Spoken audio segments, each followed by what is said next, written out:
Well, when it comes to the Great Depression, the Great Depression was 90 years ago. And I suppose there's nobody alive today who really remembers the Great Depression. There may be one or two or three or four, a few people um, who remember the Great Depression, what it's like to live then, but almost nobody does. Um, and the Great Depression is one of the things which most strongly creates the American character. Um, and it's hard to it's hard for people who live with air conditioning and people who live with cell phones, smartphones, and all that stuff. It's um, it's kind of hard to replicate this. I suppose that there are some homeless people today who live under somewhat similar conditions, although certainly medically that may not be true.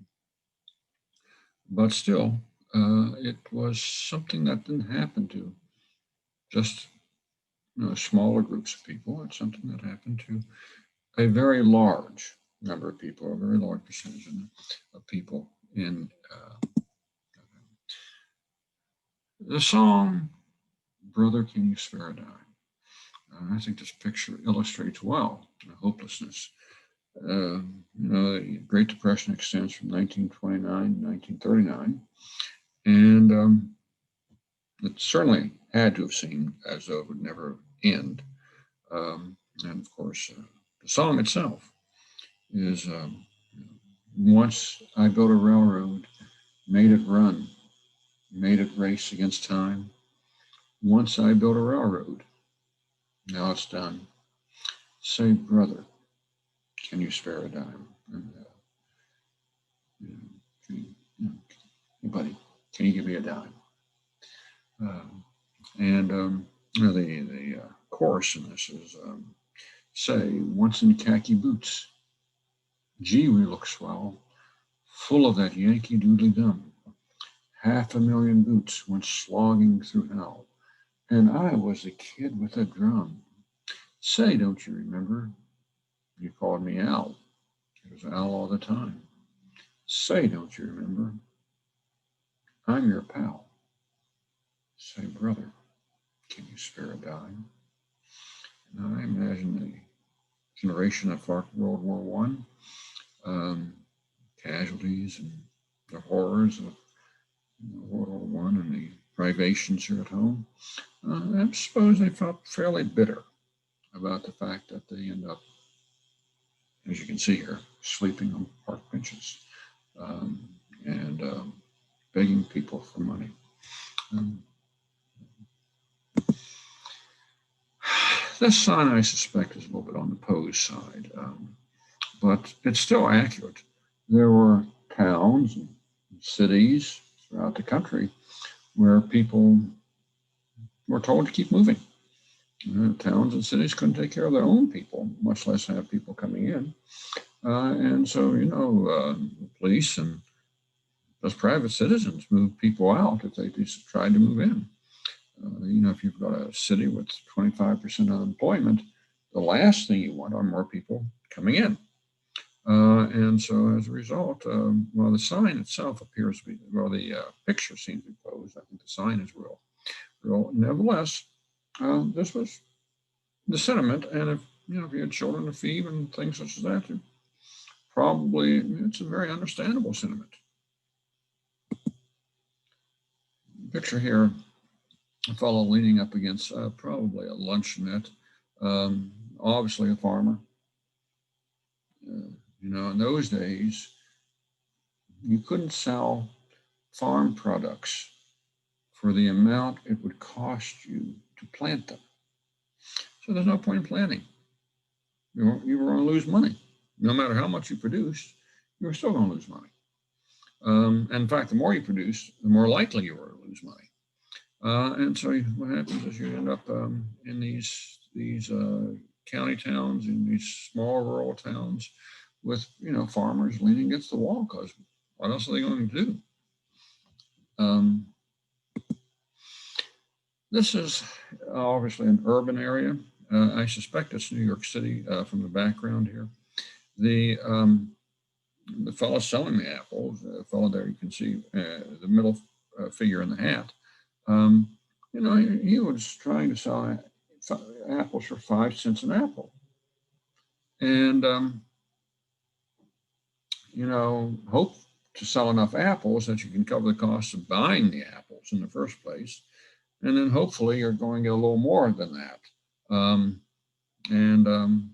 But, these folks, engineers, architects, people like that, ended up selling apples for 5 cents an apple on street corners, hoping that somebody would buy them. You can't eat those apples yourself because you're going to eat your profits.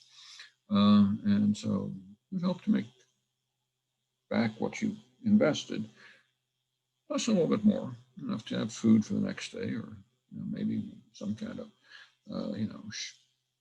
flat, some kind of, flop house where you would just go and sleep for the night. So, and people who were professionals oftentimes ended up selling apples. This is a cotton town down south. And cotton, how can you sell cotton? If people don't have enough money to feed their kids, they're not going to be buying cotton clothes, certainly not new cotton clothes. Cotton farmers simply can't sell anything. Nobody's buying. Same thing happens to the wool industry. And the wool industry has been an American way of life in many places, and it stops being an American way of life. And in America, anyway, I don't think the wool industry has ever really recovered from the Great Depression. But the point is that these guys, what do? Farming doesn't make any sense. Growing cotton doesn't make any sense. And so they end up, leaning up against a car, leaning up against a building. What you're going to do? You see in the back there that this is a meat market. And, people in these days are eating large sandwiches.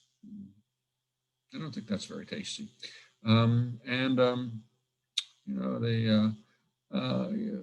Things like coffee you couldn't afford, even if you could find it on the shelf.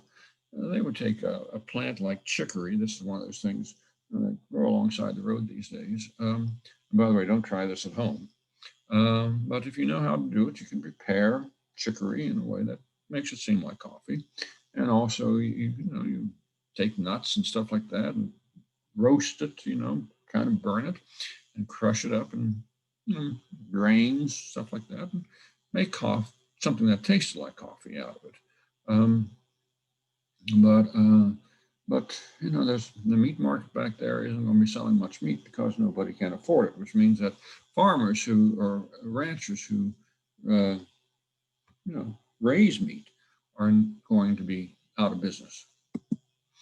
What causes an evacuation cell? Well, I find that sign very interesting because evacuation is you get out, and that's what probably most families had to do, or many families had to do, unless you owned your own home outright. How are you going to pay for it? In fact, how are you going to do the upkeep? How are you going to pay the taxes? And so I suppose quite a large percentage of the American people simply had to leave their homes because there was no way to pay for this stuff. And of course, if you happen to have apartments or boarders or stuff like that, you sell a home, you leave, you sell your furniture, you want to get enough money to try and make it to the next place. The people who are living in your home, they're gone too. And so what we see here, of course, this is going to turn into just another rundown home alongside the road in a country that had a lot of rundown empty homes beside the road. Even if you just moved in, you still had to somehow or another heat these things or take care of them otherwise. And so it turned into a real disaster. And it puts a kind of a new twist to the word homeless because these homes are available, but nobody could take care of them. Now, this is a posed picture, and there's no question about this. What you have here are these electric lines going down the highway going off into nowhere. these two guys, one obviously a child, one obviously an adult, walking down the road to nowhere, in a manner of speaking. And on the right, you see the sign that says, "Next time, try the train. Relax." Well, of course, very few people could afford the train, and a train would have been a real luxury in those days, getting someplace by train. Um, the train people, however, would jump a train, as the saying went. And that meant that as a train was going by, if it slowed down, you jumped on it and held on. And, the railroad companies, rather understandably, didn't particularly appreciate people um, clinging to their train, but also, that's a pretty dang dangerous thing to do. Underneath the train cars, there are like rods, and people would crawl on those rods, and they'd fall asleep, and then they'd fall off, and the train would run over them. Hell of a situation. My mother, part of her graduation from high school, she graduates from high school in the middle of the Great Depression. And what's at the southern end of her town, there's a railroad curve, and the trains would slow down for that curve, and she would hop the train, jump the train, and ride it into her high school, 11 miles away from time to time. Um, who knows? Maybe that practice was what got my mother's college degree. But that may be a fond memory for her. May have been a fond memory for her, but um, the reality is that people did ride the rods, and it was a dangerous thing to do, and the railroad companies definitely did not want you doing it. Well, I don't really blame them a whole bunch for that. That's just reality. These are called shanties. I don't know if that word is used anymore. But with shanties, what you do is you get old boxes, or hopefully wooden boxes, and you build up walls. You build a little house like this. These houses look to me as though they have mud on the side of them, so they would be a little more secure. And so you build up your walls, and then you hopefully find some big pieces of wood that you can use as a roof, and or metal. Metal's great, less chance of getting rained on if you're in metal. And of course, you can see that the conditions here are fairly primitive. And a barrel in front would probably have a fire in it. You certainly don't want a fire inside one of these things if you can avoid it. And a little bit of a well there, but still, this is really primitive stuff. Most people, not most people, but many people live like this. And I would say probably 20 to 25% of the country at one time or another lived in a shanty town, as they were called in those days. Pretty rough stuff. There's a close-up here of a shanty. And you can see this is what they look like, and this is how they were made. Very primitive stuff. I mean, we're talking here about going back not just to the Middle Ages, but we're going back to the early Middle Ages, which were no picnic. You can see, the kids here. You can see that they are, rough, scruffy. There would be no way for them to wash in the way that we think of it here in the 21st century. Uh, any modern convenience, bathtubs, stuff like that, aren't going to be found in these shanties. One of the things that happens in the Great Depression is that skin conditions become really quite serious. But also, too, malnourishment is going to be a serious issue in these situations. My mother comes from a family where the women grow to be 5'3", 5'4", 5'5".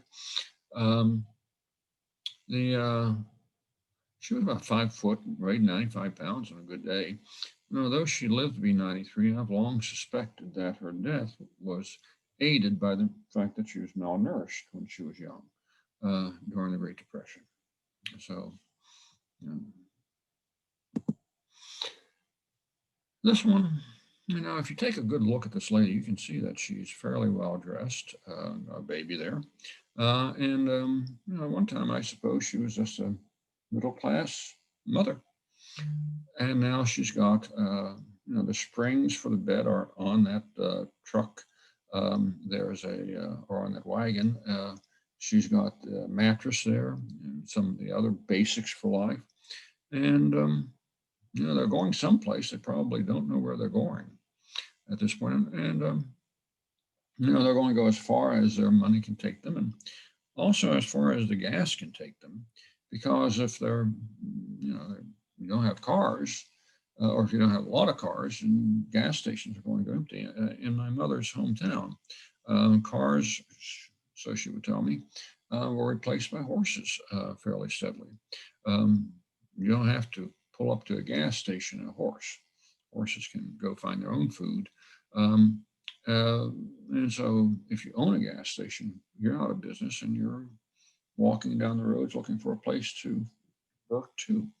So it was pretty rough. And even people like this who are basically middle class are going to find themselves living like this. Well, I guess they would call these soup kitchens. They're not really that, but it's just coffee and donuts.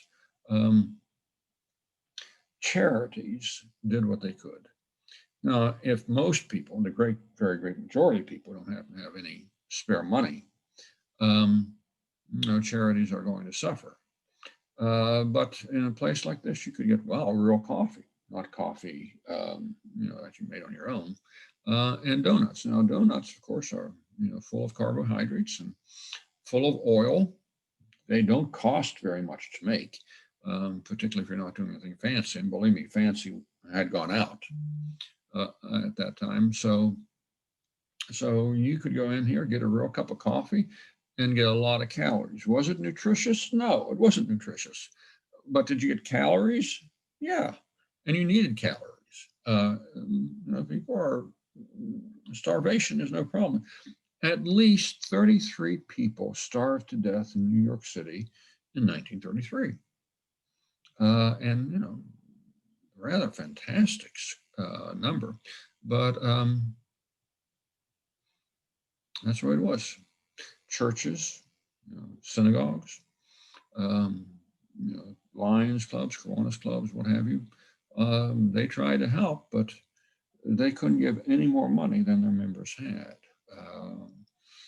There was a time in which communities did pull together, but communities don't have a lot of money to begin with. And so, therefore, there's only so much they could do. Naturally, the Great Depression affected all races. And you can see here that these folks can't even afford a clothesline. And you can see their clothes being washed. But at the same time, you can see that they have hung their clothes on trees, on brush to dry. And of course, this young lad is pantsless. I imagine his pants are somewhere, if he has them. I imagine they're somewhere on those trees. But again, you can just imagine how almost anybody in the United States would feel if they had to go out and hang their clothes to dry on a tree or on brush. And once again, indicating the desperation of the time. Now, this is one photo in one of the, maybe the most famous set of photos of the Great Depression. And this is what's called a lean-to. And they don't have enough fabric to make a real tent. But a lean-to, you got enough fabric to do three sides, put a roof over your head. And, you can see she's doing this with poles. Well, people did stuff like this. Some kind of habitation that's open on one side.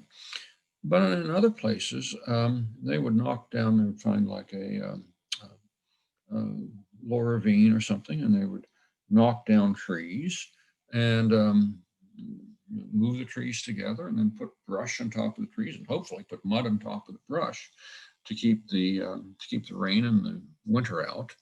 And they, you might be open on both sides on that one, but you would live under the trees, under the brush, under the mud, and hopefully have enough mud and brush up there that that you could ride out a winter in these things. So those folks who left their housing in the evacuation cell, I pointed out, might end up like this.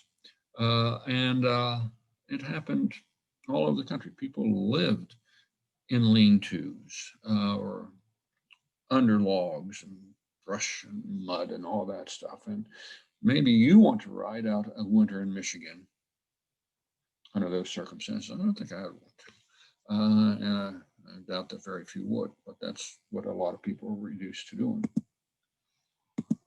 And that's a picture, very famous picture of this woman with her children. It's a little bit posed, but still, you can see in her face, of course, this is a careworn woman. Probably exhausted, probably old before her time. I don't actually know what happened to her, but and they're living inside that lean-to I showed you, and of course with a bunch of kids. I'm sure that when she had the children, times were good, and now times not just are bad, but they're horrible. And as a result, she has a number of children and can't do much to help them. So you can imagine the strain on her. This is maybe not quite so famous photo, though I doubt very much that this is posed. My recollection is this comes from Chicago, and you can see that this is a woman about 13, 14, 15 years of age, and she's lying there, curled up against that wall, obviously in despair. And you notice that there's snow on her shoes. What are you going to do? You don't have any place to go. You're exhausted, you're tired. You're going to end up like this. And I doubt that this was an unusual scene at all during the Great Depression. And so the Great Depression, by any means, was just flat out horrible. It introduced, going from 1929 to 1939, it introduced into the American psyche something that had not been there before, and that is fear. Fear of want, fear of hunger, feeling that maybe you can't cope with things and that you need outside help. In earlier depressions, called panics, charities and homes, churches, things like that could take care of you. But in a large urban society, that may not be possible. Moreover, families and charities, these things have changed over the years. We were not back in 1890 anymore, or the 1830s. And so not only had we grown an urban society, which was no longer, in which farming could no longer provide most people with food, but you were also in a society where the institutions had changed. And so as a result, people look for other means of solving their problems. Churches or what have you may not be able to do it anymore. And so, of course, eventually this is going to go down to government. And I don't think that this fear, that is a fear of the unknown, the fear of want, the fear of something going seriously wrong, I don't think it has ever left the American psyche. And I think it begins here with the Great Depression, and it changes how we look at things. It's not just that the possible is possible, maybe the impossible is close to being possible, but the unthinkable is also possible too. And we become frightened in a way that I don't think Americans had been before this time. And of course, the unknown frightens people. I understand that very well. So now, while Americans still remain optimistic, there's also always a chance that something is going to go seriously, seriously wrong.